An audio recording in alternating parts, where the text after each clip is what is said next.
It's really a pleasure to be here. Thank you for having invited me. And I can manage from here directly. Sorry, because okay, just okay. So I've been working as Vanya said, in cultural heritage since a long time ago, and mainly focus in documenting and digitizing building heritage. But today I'm here as coordinator of these two initiatives related to the Italian National Recovery and Resilience Plan about cultural heritage, risk, and climate change.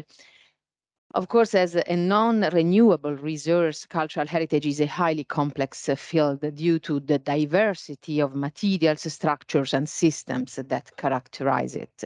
So, of course, it is important to promote social and cultural awareness and to preserve it for future generations. And there is an urgent need to include cultural heritage in the value chain of sustainable development, the most important issue facing the world today. Research on the impact of climate change on cultural heritage has been very limited and has not yet led to general policies to mitigate the effects and to establish control and prevention systems.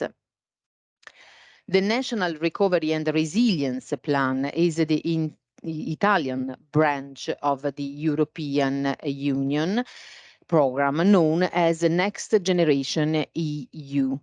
The plan goal is to restore the country's productivity and economic growth to make it more digital, dynamic, sustainable, and inclusive. In the NRRP, there are several initiatives dealing with cultural heritage. Extended partnership are one of the investments included in NRRP. Each program groups together companies, universities, and research centers. According to the call for tender, the amount of contribution required to implement the project is 160 million. During the construction of the proposal, all founding partners expressed their needs, providing specific thematic expertise regarding the project activities. The overall budget for each founding partner is reflected in separate activities in which it takes part in. Changes is one of the partnerships and is the acronym of Cultural Heritage Active Information for a Next Generation Sustainable Society. Changes extended partnership involves 350 units, representing an overall number of 25 institutions, among which 12 public institutions, universities, and research centers. More in detail, Changes is organized into 9 thematic spokes. These spokes are conceived as complementary thematic area founding a single large ecosystems of skills in the field of humanities, applied technologies, and cultural heritage. Here is an outline of the spokes and partners. As you can see, most partners participate in more than one spoke. The red and the yellow boxes indicate the leaders and co-leaders of each spoke. On the subject of the spoke I am coordinating dedicated to risk and climate change, I will not recall the words of Maria Gabriel because you already have read it. So starting from here, significantly Changes is oriented in the very same direction as the issues highlighted in the executive summary of the report of the EU Open Method of Coordination Experts Group of Member States.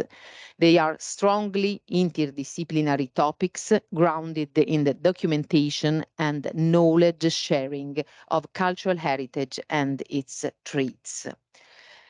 This means that the issue is intertwined and with other trends identified by the European Union and NRRP, such as digitalization.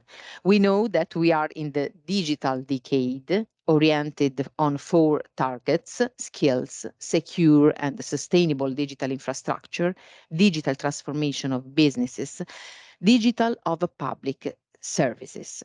About cultural heritage, 2019 recommendation stated that by 2030 member states should digitize in 3D all monuments and sites at risks.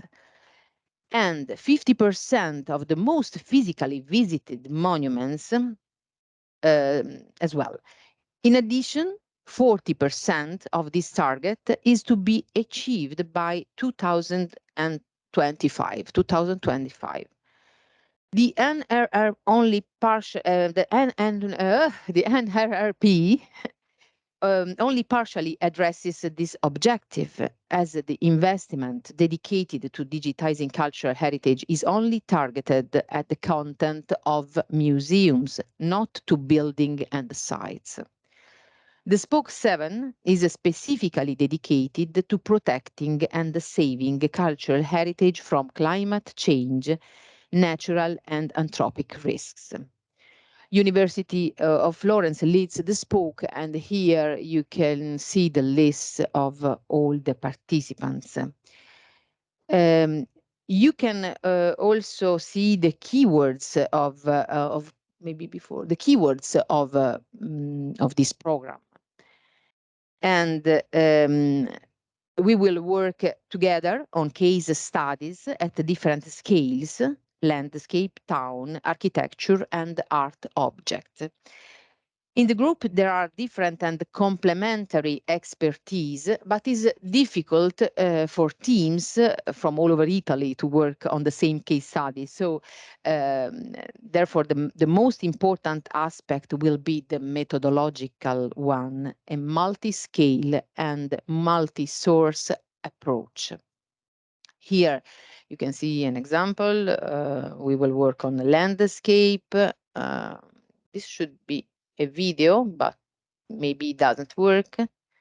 Okay, doesn't matter. Towns, architecture, building, and this should be a video too, but it's okay. And art objects collections.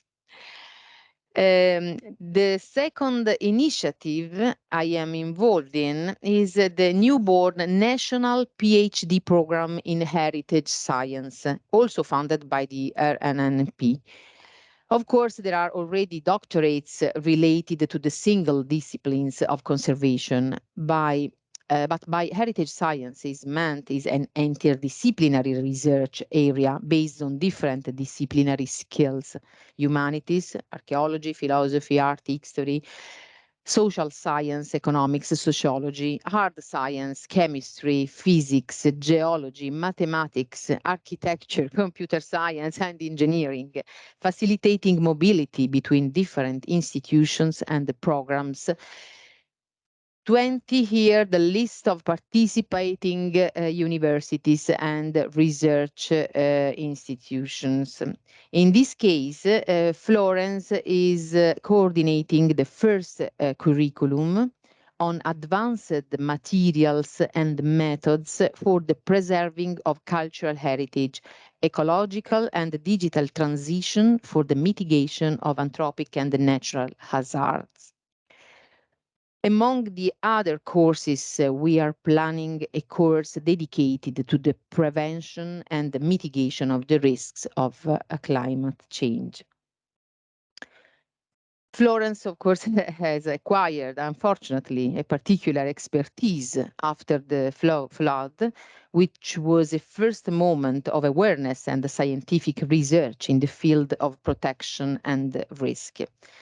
An expertise at the intersection of the fields defined by Creative Europe and the Digital Europe programs, and applied in documentation, conservation, and the promotion of cultural heritage.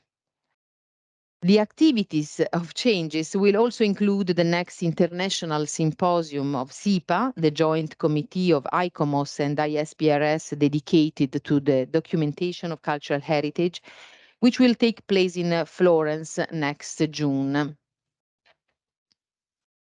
Also, this event is co-organized together with other many universities and institutions.